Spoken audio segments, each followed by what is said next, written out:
السلام علیکم۔ اس کی سزا میں مزید اضافہ ہو چکا تھا۔ دن تو پہلے کب بہت خوشگوار گزرتے تھے۔ پہلے تو کبھی شازر کا کوئی بولا بٹکا لہجہ، رویہ، جملہ یا کوئی انچھوتا سا لمس اس کے ذہن پر چند لمحوں کے لیے چھا جاتا تھا اور وہ کسی نہ بھولنے والے لمس کی گرفت میں آ کر کبھی کبھار کوئی اچھی سوچ اپنا لیتی تھی، مگر اب تو ہر لمحہ اذیت میں گزرتا تھا۔ وہ صرف کمروں اور لاؤنج تک محدود ہو کر رہ گئی تھی۔ شازر نے فون کٹوا دیا تھا۔ اس کی ایک ایک حرکت پر اس کی گہری نظر ہوتی۔ وہ کیا کرتی ہے، کب سوتی ہے، کب جاگتی ہے، کیا کھاتی ہے، کیا پیتی ہے، حتیٰ کہ کبھی کبھار اسے محسوس ہوتا جیسے وہ اس کے ذہن کو بھی پڑھ رہا ہے کہ وہ کیا سوچتی ہے۔ وہ دن بہ دن اپنی ساری ہٹ دھرمی، ضدی طبیعت اور بغاوت والا لہجہ اور سوچ بھول کر ہر وقت سہمی سہمی سی رہنے لگی تھی، بالکل چپ چاپ پتھر بن گئی تھی، کسی بات پر اعتراض تک کرنا بھول چکی تھی۔ ہر روز سونے سے پہلے اسے یہی لگتا کہ جیسے اس کی زندگی کی آخری رات ہے اور وہ کبھی صبح کا سورج دیکھ نہیں پائے گی۔ اسے شازر سے عجیب طرح کا خوف محسوس ہونے لگا تھا۔ اس کے قریب آتے ہی وہ ہاتھ پاؤں چھوڑنے لگتی تھی، کئی دفعہ تو وہ بے ہوش تک ہو گئی تھی۔ اس کے احساسات عجیب سے ہو گئے تھے۔ ہر لمحہ اسے یوں ہی لگتا جیسے اس چار دیواری اور جلس زدہ ماحول میں رہتے ہوئے اس کا دم گھٹ جائے گا اور پھر ایک دن چپکے سے مر جائے گی، حتیٰ کہ ابیشا کو ماما پاپا کو خبر تک نہیں ہوگی۔ وہ خود ہار گئی تھی، اس نے اپنی شکست قبول کر لی تھی، اسی لیے اب اسے زندگی سے کسی اچھے کی کوئی توقع نہیں تھی۔ اسے لگ رہا تھا کہ وہ زندگی کو نہیں، بس زندگی اسے گزار رہی تھی۔ ناول کے درمیان ہماری آپ سے ریکویسٹ ہے کہ ہمارے چینل کو سبسکرائب کریں اور بیل آئیکن کو پریس کر دیں ہمارے چینل کی لیٹسٹ اپڈیٹس حاصل کرنے کے لیے۔ اماں، میرا ایک کام کریں گی؟ اسے 3-4 دن سے مسلسل بخار تھا۔ شازر کی دی گئی میڈیسن سے اسے کچھ افاقہ ہوا تھا۔ وہ ڈاکٹر کے پاس نہیں گئی تھی، اسی لیے شازر نے اماں کے ذریعے خود سے ہی زبردستی کھلوائی تھی۔ بخار تو اتر گیا مگر ہر وقت رہنے والا سر درد ابھی تک برقرار تھا۔ شازر آفس جا چکا تھا، اماں کچن میں تھیں جب وہ اس کے پاس آ کر کہنے لگیں۔ انہوں نے پلٹ کر اس کے تھکے تھکے ملکھجے سے سراپے کو دیکھا۔ شازر کو تو کچھ دکھائی ہی نہیں دے رہا تھا۔ وہ نفرت و انتقام کی آگ میں جلتے جلتے سب کچھ راکھ کرتا جا رہا تھا۔ ضد اور بے مقصد انا کی دیواریں اس قدر اونچی کر لی تھیں کہ دل میں موجود مشال کی محبت بھی ان دیواروں کو پھلانگ نہیں پا رہا تھا۔ خود کو حق پر سمجھتے وہ ساری حدیں عبور کر چکا تھا۔ ہاں کہو، کیا کام ہے؟ اس کے پاس آ کر وہ اس کے بالوں میں انگلیاں پھیرنے لگیں جو ہر وقت کندھوں پر بکھرے منتشر ہی رہتے تھے۔ اماں، مجھے یہ میڈیسن منگوا دے پلیز، سر میں بہت درد ہو رہا ہے۔ کاغذ کا ٹکڑا ان کو دیتے وہ عاجزی سے بولی تھی۔ ویسے بھی سارا اماں سے بدتمیزی نہیں کرتی تھی۔ دیکھیں اماں، انکار نہیں کریں، پلیز منگوا دیں۔ ان کو چپ دیکھ کر وہ ہاتھ تھام کر منت پر اتر آئی تھی۔ انہیں اس پر بہت رحم آیا۔ وہ شازر سے سوائے ناراض ہونے کے اور کچھ نہیں کر سکتی تھیں۔ اقتباس میں سر ہلا کر انہوں نے وہ ٹکڑا تھام لیا۔ تھوڑی دیر بعد اماں نے اسے وہ میڈیسن منگوا دی تھیں۔ وہ سر درد کی گولی کھا کر لیٹ گئی۔ سارا دن یوں ہی لیٹی رہی۔ شام ہوئی تو شازر بھی گھر لوٹ آیا۔ بول چال تو دونوں کی بند تھی، بس برائے نام ہی مخاطب ہوتے تھے۔ اس نے اس کے ساتھ ہی ٹیبل پر کھانا کھایا تھا۔ اس نے اماں کو جو میڈیسن لانے کو کہا تھا ان میں 2 نیند کی گولیوں کے پتے تھے۔ وہ کئی روز کی ذہنی، جسمانی اور اعصابی کشمکش اور اذیت سے بری طرح تنگ آ چکی تھی۔ وہ شازر اور اس کے جسمانی ریمانڈ دونوں سے چھٹکارا چاہتی تھی۔ شازر کے کمرے کے بالکل ساتھ والا کمرہ گیسٹ روم کے طور پر سیٹ کیا گیا تھا۔ وہ میڈیسن لے کر ادھر آ گئی۔ مطمئن ہو کر سونے سے پہلے اس نے ہائی پوٹینشن کی 2 گولیاں حلق میں اتاریں اور کمرہ لاک کر کے آرام سے سو گئے۔ اگلے دن وہ اپنی مرضی سے آرام سے بیدار ہوئی تھی۔ تقریباً وہ ساری رات اور آدھے دن سے زیادہ نیستیوں کی طرح پڑی سوئی رہی۔ اماں کے بار بار دستک دینے پر بمشکل آنکھیں کھول کر اس نے دروازہ کھولا۔ کیا بات تھی بیٹا، اتنی دیر تک کیوں سوئی اور ادھر اکیلے کیوں سو رہی تھیں؟ اماں کافی متفکر تھیں۔ اس کی نیند سے خمار آلودہ آنکھیں دیکھ کر پریشان ہو رہی تھیں۔ شازر چلا گیا ہے؟ اماں کی بات جیسے اس نے سنی ہی نہیں تھی۔ ہاں وہ چلا گیا ہے۔ بہت پریشان ہو رہا تھا رات کو بھی اور صبح بھی۔ وہ کافی دیر تک دروازہ بجاتا رہا، تم نے کھولا کیوں نہیں تھا؟ اماں بیچاری کیا جانتی تھی وہ رات کیا بندوبست کر کے سوئی تھی، اور بندوبست بھی وہ جو ان کے اپنے ہاتھوں سے تکمیل تک پہنچا تھا۔ وہ ان کا سوال نظر انداز کر کے منہ ہاتھ دھونے لگی۔ شام کو شازر کی طرف سے اس حرکت پر بہت سخت سست کہا گیا تھا۔ وہ ہونٹس یہ سب سنتی رہی۔ وہ جیسے ہی دل کی بڑاس نکال کر ٹی وی کے سامنے بیٹھا، اس نے وہی کل والی روٹین اپنا لی۔ وہ جانتی تھی یہ فرار کا وقتی سہارا ہے۔ شازر کو جب بھی اس بات کا علم ہوگا وہ بہت غضبناک ہوگا۔ یہ بھی ہو سکتا تھا کہ یہ سلو پوائزننگ اس کے باخبر ہونے سے پہلے ہی اپنا کام دکھا جائے، سو وہ اس وقتی سہارے سے کچھ سکون کے لمحے کشیدہ کرنے پر مجبور تھی۔ بیچارہ شازر، اب کس کو اذیت پہنچا کر تمہیں سکون ملے گا؟ نیند سے بند ہوتی آنکھوں اور بوجھل ہوتے دماغ سے وہ نفرت سے سوچنے لگی۔ اگلے دن دوپہر کے 12 کے قریب اس کی آنکھ کھلی تھی۔ آج کل کی نسبت دروازہ وقفے وقفے سے بجتا رہا تھا۔ نیند میں ڈوبی آنکھوں اور سوئے ہوئے ذہن سے اسے یہی محسوس ہوتا تھا۔ کمرے سے باہر جب نکلی تو ڈھیلے ڈالے سلیپنگ سوٹ میں بغیر دوپٹے کے ایک ہاتھ سے آنکھوں کو مسلتی دوسرے سے بالوں کو سمیٹتی ٹی وی لاؤنج میں داخل ہو گئی۔ اماں، شاہ چلا گیا ہے؟ اماں صوفے پر لیٹی ہوئی تھیں۔ وہ ان کے پاس ہی بیٹھ گئی، مگر نظریں سامنے پڑیں تو وہ اپنی جگہ چور سی بن گئی۔ یہ آج آفس نہیں گیا۔ شازر لاؤنج کی کھڑکی کے قریب کھڑا کسی گہری سوچ میں گم تھا۔ وہ جو لان میں کھلتی تھی، اس نے نظریں پھیر کر مشال کو دیکھا۔ یہ تمہارے اٹھنے کا وقت ہے۔ وہ کھڑکی چھوڑ کر اس کے سامنے صوفے پر بیٹھ گیا۔ وہ نظریں چرا کر ادھر ادھر دیکھنے لگی۔ اماں گہری نیند میں غرق تھیں، تبھی اس کی نشست میں کوئی فرق نہیں پڑا تھا۔ وہ کوئی بھی جواب دیے بغیر دوبارہ منہ دھونے کے لیے کمرے میں گھس گئی۔ جان بوجھ کر کافی دیر لگا کر نہا کر کپڑے چینج کر کے وہ کمرے سے باہر نکلی تو وہ اسے کہیں دکھائی نہ دیا۔ سارا گھر دیکھنے کے بعد اس نے سکون کا سانس لیا۔ خواہ مخواہ ٹینشن سوار رہتی، آرام سے اپنے لیے کھانا نکال کر کچن کی ٹیبل پر ہی بیٹھ کر کھانے لگی۔ ابھی اس نے چند لقمے ہی لیے تھے جب شازر بھی کچن میں چلا آیا۔ اس نے تاخیر سے اسے دیکھا۔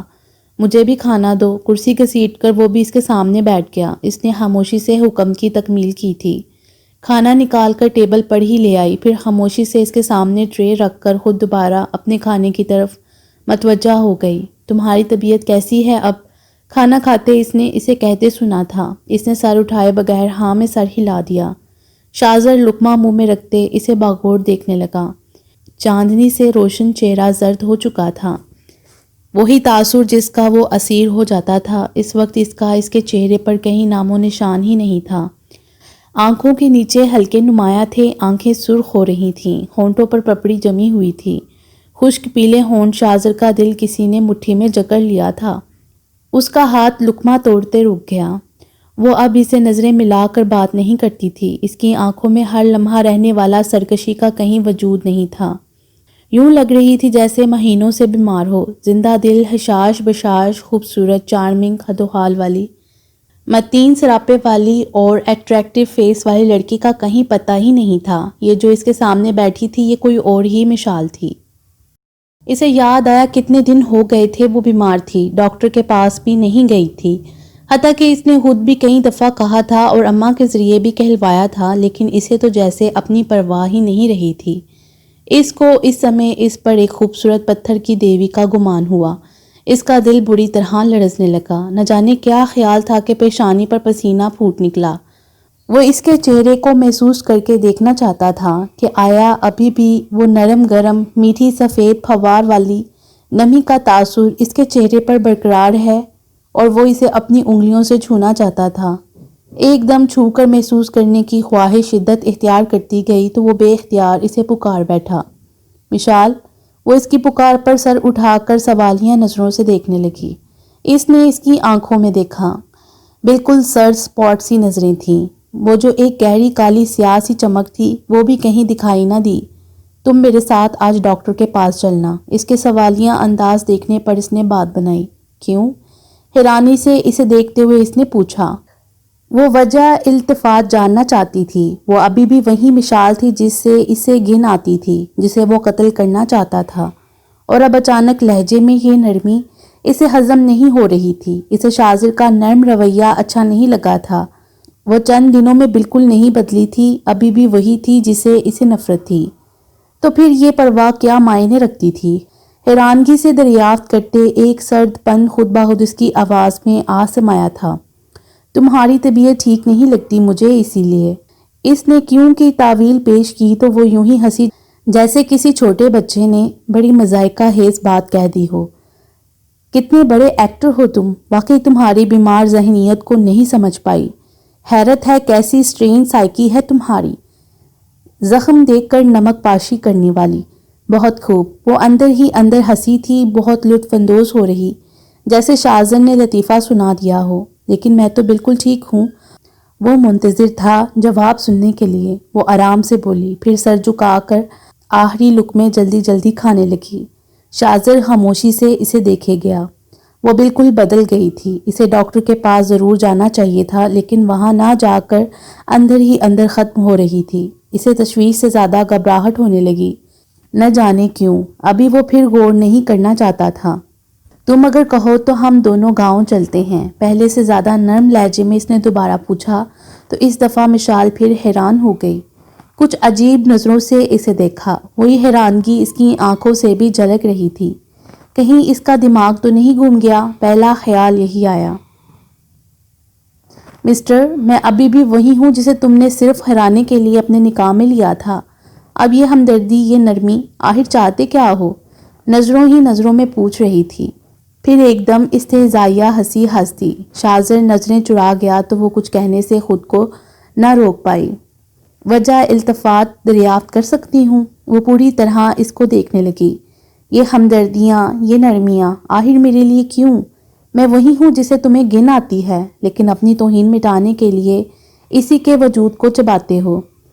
اسے نہیں اندازہ تھا کہ وہ یوں برملا چوٹ کر جائے گی، ایک لڑکی ہو کر اس طرح واشگاف الفاظ میں۔ اچانک حملہ ہوا تھا، شاذر کے پاس کوئی جواب ہی نہ بن پڑا۔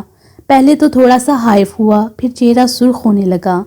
وہ احس نہ کر سکی کہ یہ سرخی خجالت کی تھی یا پھر غصے کی، جبکہ وہ پوری طرح اس کی طرف سے کسی شدید قسم کے ری ایکشن کی منتظر تھی۔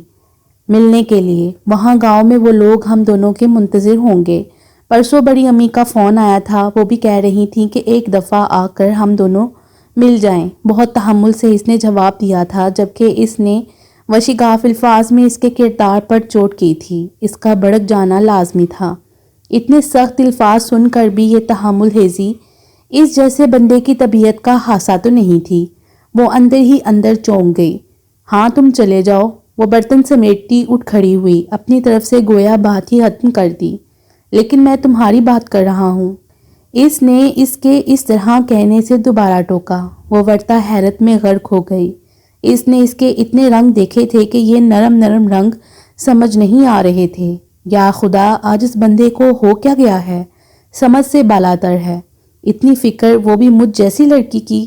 کہیں اس کا دماغ تو نہیں گھوم گیا؟ پہلے ہی کافی پاگل ہے، مزید ہو گیا ہوگا۔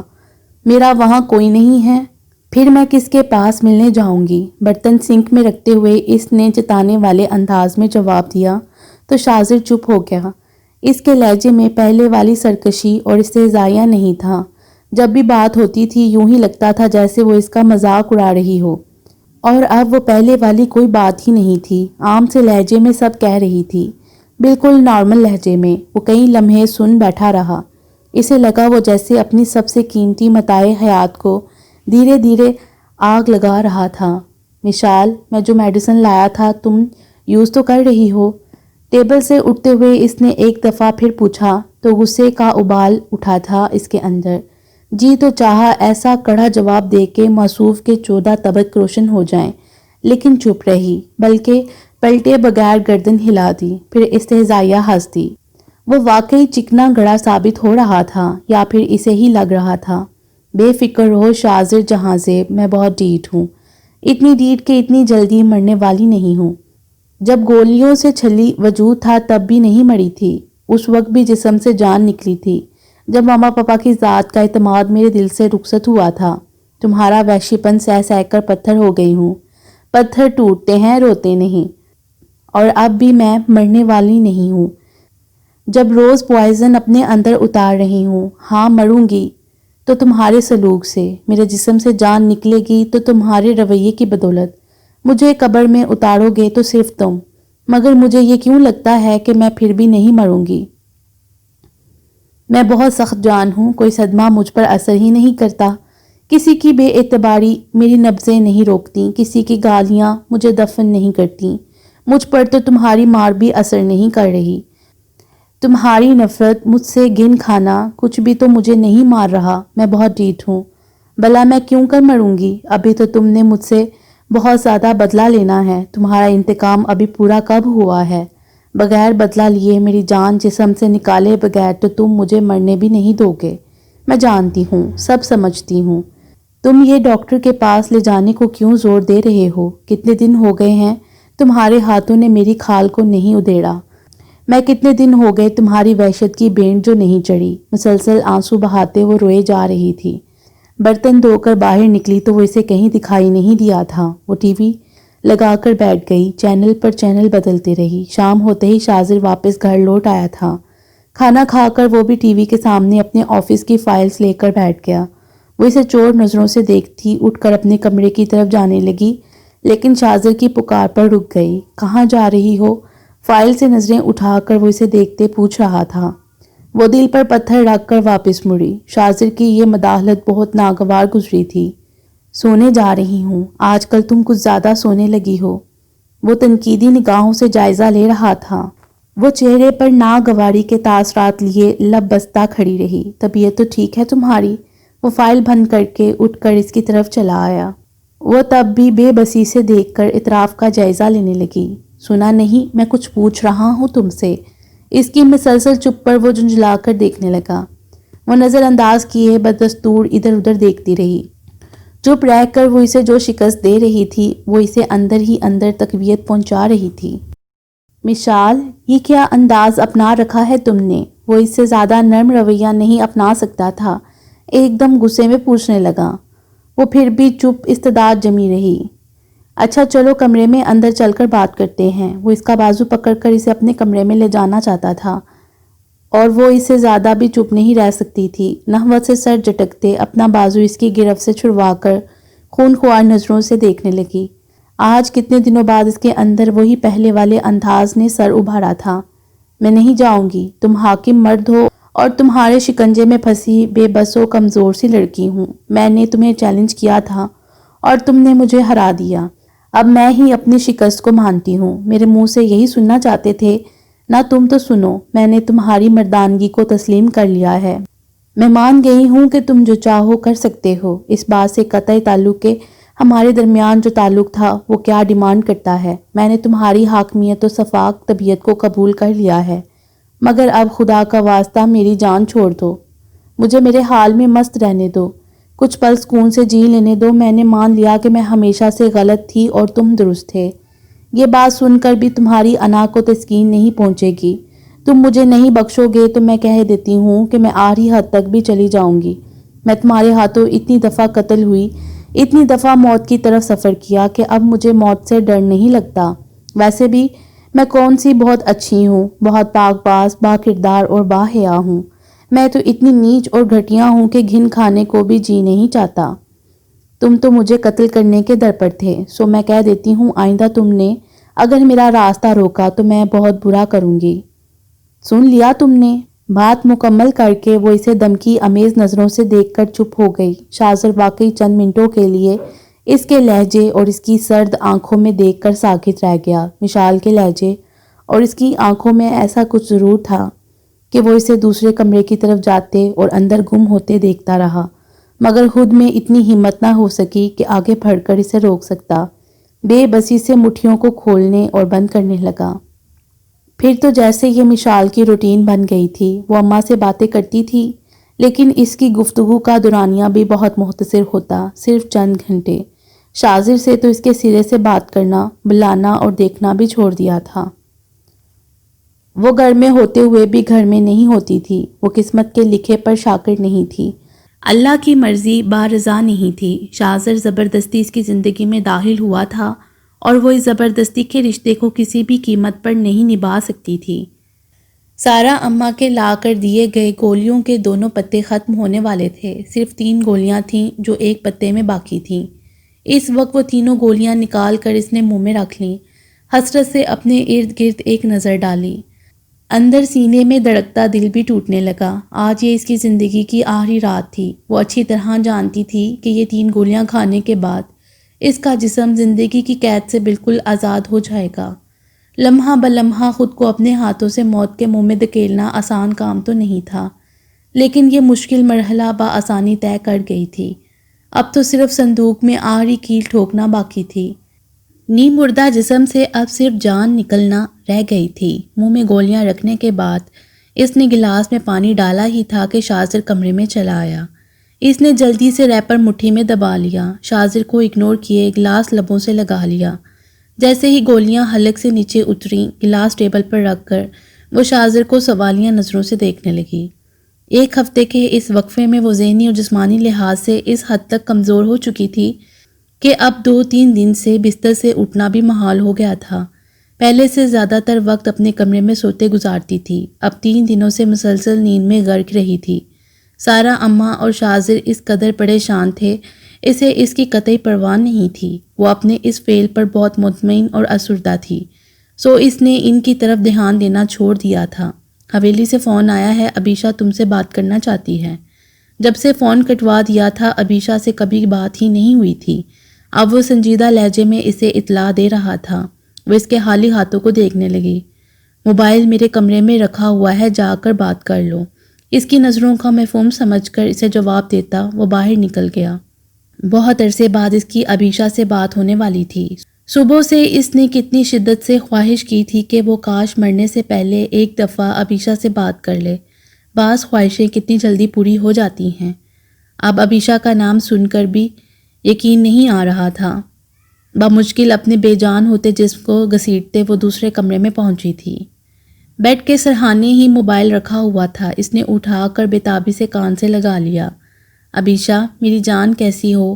وہ لاکھ خود کو ہارٹ سٹون، ظالم پتھر دل اور بے حس ظاہر کرتی، مگر اس گھڑی ابیشا کی آواز سن کر سارے اختیار کھو بیٹھی، سارے حواس بے حواس ہو گئے، ساری نفرتیں بہہ گئیں۔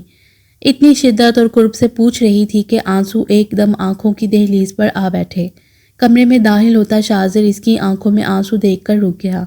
بستر پر بیٹھی کان سے موبائل لگائے وہ حال سے بے حال دکھائی دے رہی تھی، نہ اپنا ہوش تھا اور نہ کپڑوں کا۔ میں بالکل ٹھیک ہوں، آپ بتائیں کیسی ہیں؟ اس کے یوں بہت چاہ اور فکر مندی سے پوچھنے پر اس نے لاکھ کوشش کی کہ آنسو آنکھوں کی دہلیز عبور نہ کرے، ضبط چھلنے نہ پائے، اختیار بے اختیار نہ ہو جائے، مگر سب ارادے پسپا ہو گئے، سب کوششیں ناکام ہو گئیں، سب تدبیریں رائگاں ہو گئیں۔ آنسو ابیشا کے سوال پر تمام حدیں پار کر گئے تھے۔ وہ خود کو رونے سے روک نہیں پائی تھی، بے آواز شدت کے ساتھ روتی رہی۔ کیا بات ہے مشال آپی، آپ کیوں رو رہی ہیں؟ کیا ہوا ہے پلیز مجھے بتائیں، کہیں شاہ بھائی نے تو کچھ نہیں کہا؟ پلیز بتائیں آپ ٹھیک تو ہیں؟ پلیز بتائیں چپ کیوں ہیں؟ آپ بتائیں مجھے، نہیں تو میرا دل بند ہو جائے گا۔ اس کی ہچکیوں کو محسوس کر کے وہ بےتابی سے کئی سوال کر بیٹھی تھی۔ وہ پھر بھی چپ رہی، بس روتی رہی۔ خود پر تو اس سمے اختیار ہی نہیں تھا، ٹوٹی شاخ کی طرح لرز رہی تھی۔ آنسوؤں کا سیلاب علیحدہ تباہ کاری مچا رہا تھا، سوچنے سمجھنے کی تو کوئی صلاحیت تھی ہی نہیں۔ پلیز مشی آپی بتائیں کیا ہوا ہے، بتائیں نہیں تو میرا ضبط جواب دے جائے گا۔ مشال کی طرف سے کوئی جواب نہ پا کر وہ رہانسی ہو گئی۔ ابیشا میری جان میں ٹھیک ہوں، تمہاری آپی بالکل ٹھیک ہے، پتہ ہے نا آج کتنے دنوں بعد تم سے بات کر رہی ہوں۔ یقین کرو میں آج بہت خوش ہوں، بہت سکون سے رہ رہی ہوں، ایسا سکون جو مجھے پہلے کبھی بھی نصیب نہ ہوا۔ میں برسوں تڑپی ہوں، نہ جانے کس خیال کس احساس نے مجھے بے چین کیے رکھا تھا۔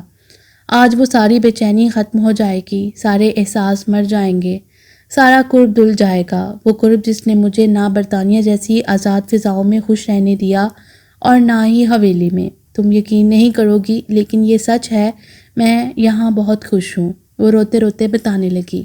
شاذر حیران نظروں سے اسے دیکھے گیا۔ سامنے نظروں کے جو مشال بیٹھی ہوئی تھی اس کا تو کہیں تصور بھی نہیں تھا، اور جس مشال کا تصور اس کے ذہن میں زندہ تھا یہ وہ نہیں تھی۔ اس کے ذہن اور نگاہوں نے فوراً محسوس کر لیا تھا کہ وہ ٹھیک نہیں ہے، اور اس وقت حواسوں میں بھی نہیں تھی۔ نہ جانے کیا کچھ عبیشہ سے کہہ رہی تھی۔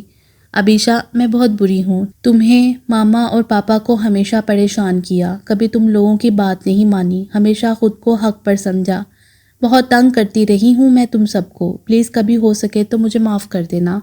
واقعی میں آپ لوگوں سے بہت محبت کرتی ہوں، میں اب تم لوگوں کو کبھی پریشان نہیں کروں گی، تم سب مجھ سے ناراض تھے نا، تو میں نے اس کا حل نکال لیا ہے، بس تم ماما پاپا کا خیال رکھنا، انہیں کہہ دینا میں انہیں بہت یاد کرتی ہوں، ان کے لیے بہت روتی ہوں، میں ان سے ناراض بھی نہیں ہوں۔ بھلا کبھی کوئی بیٹی اپنے ماں باپ سے ناراض ہو سکتی ہے؟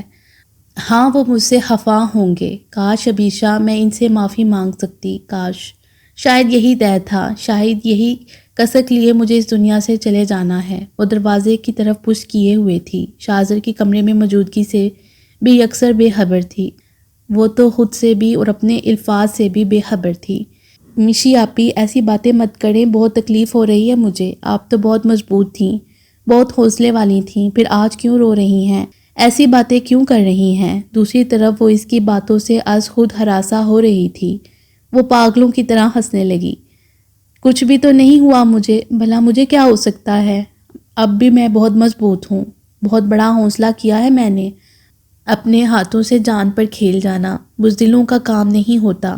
بس یہ ہوا کہ مشال جھک نہیں سکتی تھی، وہ جھکنے کے لیے پیدا ہی کب ہوئی تھی، اور اسی ضم میں ٹوٹ گئی۔ دیکھو عبیشہ، تمہاری آپی کرچی کرچی ہو کر بکھر رہی ہے، ختم ہو رہی ہے، میں اندر تک ٹوٹ گئی ہوں عبیشہ، اور حیرت کی بات ہے مجھے کسی کے سہارے کی ضرورت ہی نہیں پڑی، شاید مجھے کسی نے اس قابل ہی نہیں سمجھا۔ وہ مزید پھوٹ پھوٹ کر رو رہی تھی، موت اس سے صرف چند قدموں کے فاصلے پر تھی۔ اس کی آنکھوں میں نیند بہت تیزی سے سرایت کرتی جا رہی تھی، وہ عبیشہ سے ابھی کچھ کہنا چاہتی تھی مگر اس کا ذہن سوتا جا رہا تھا، اس کے عذاب چیختے جا رہے تھے، وہ لمحہ لمحہ نیند کی گہری وادیوں میں اتر رہی تھی، سلیپنگ گولیاں اپنا اثر دکھا رہی تھیں۔ عبیشہ، مجھے نیند آ رہی ہے، مجھے اب سونا ہے، تم اب پریشان نہیں ہونا، ماما پاپا کا بھی خیال رکھنا، ان سے کبھی میری بات مت کرنا، وہ بہت ہرٹ ہوں گے۔ اسے لگ رہا تھا وہ یوں ہی سو جائے گی۔ عبیشہ دوسری جانب کچھ کہہ رہی تھی، وہ خود بھی کچھ سننا چاہتی تھی مگر اس کی سماعت بے حس ہو گئی تھی۔ وہ فون کان سے ہٹا کر کھڑی ہو گئی، اس کی آنکھوں کے سامنے پوری طرح اندھیرا چھاتا جا رہا تھا، اسے کچھ نظر نہیں آ رہا تھا، پلکیں جھپکا کر اس نے بمشکل اپنی آنکھیں کھلی رکھنے کی کوشش کی مگر آنکھیں کچھ بھی دیکھنے سے انکاری تھیں۔ اس کمرے سے دوسرے کمرے تک جانے کی اس کے اندر اب ہمت نہیں رہی تھی، نیند پوری طرح غالب آ چکی تھی، اس کی آنکھیں رفتہ رفتہ بند ہوتی جا رہی تھیں۔ بمشکل اپنے بری طرح چکراتے سر کو تھام کر وہ آگے بڑھنے کی کوشش کر رہی تھی مگر وہ دروازے کے قریب پہنچتے ہی ایک دفعہ پھر چکرا گئی۔ شاذر جو پہلے ہی اس پر اپنی نظریں جمائے ہوئے تھا فوراً آگے بڑھا تھا، اس کے چکراتے وجود کو اپنی باہوں میں سمیٹ لیا۔ مشال، ہوش کرو، کیا ہوا ہے؟ اس کے پرسکون ہوتے سراپے کو وہ بازو میں سنبھالے بری طرح چیخا مگر مشال کو تو نیند آ رہی تھی، بہت گہری، ہمیشہ والی نیند۔ مجھے معاف کر دو عبیشہ، اب تمہاری آپی کبھی زندہ نہیں رہے گی۔ بہت ہلکی مدھم سرگوشی تھی جو اس کے پرسکون ہوتے ہونٹوں سے برآمد ہوئی تھی۔ مشی، شاذر نے اسے بازوں سے جکڑے بری طرح جھنجھوڑا تو مشال نے آنکھیں کھولنے کی کوشش کرنا چاہی تھی مگر کامیاب نہیں ہوئی تھی۔ اس کے ذہن میں تو بہت دور، بہت ہی سریلی، مدھر و مدہوش کن لے میں گھنٹیاں بج رہی تھیں، کوئی بہت ہی طرف سے میٹھی میٹھی آواز میں اسے آوازیں دے رہا تھا، کوئی اس پر جھکا ہوا تھا، اس پر محبت اور توجہ کے پھولوں کی بارش برس رہی تھی، چاروں طرف خوشبو رقصاں تھیں، مندر کی گھنٹیاں تیز سے تیز ہوتی جا رہی تھیں، خوشبو اس کے وجود پر چھائی اسے مدہوش کرتی جا رہی تھی، وہ کسی کی توجہ اور قرب کی بارش سے نہاتی جا رہی تھی، وہ میٹھی میٹھی مدھر دل نشیں آوازوں پر آنکھیں کھولنا چاہتی تھی لیکن نیند نے اسے مہلت ہی نہیں دی تھی۔ اچانک ساری گھنٹیاں خاموش ہو گئیں، مدہوش خوشبو غائب ہو گئی، اس کا ذہن کسی تاریک اندھیرے کی لپیٹ میں آ گیا، پھر سارا منظر بدل گیا، اب صرف اندھیرا تھا، گہرا گھپ اندھیرا، شاید سلیپنگ پلز اپنا اثر دکھا چکی تھیں۔ وہ منٹوں میں ہی شاذر کی باہوں میں جھول گئی۔ او مائی گاڈ، یہ کیا ہوا؟ صدا کا انا پرست ضدی پتھر دل اپنی متاع حیات کو اس حالت میں دیکھ کر پگھل گیا۔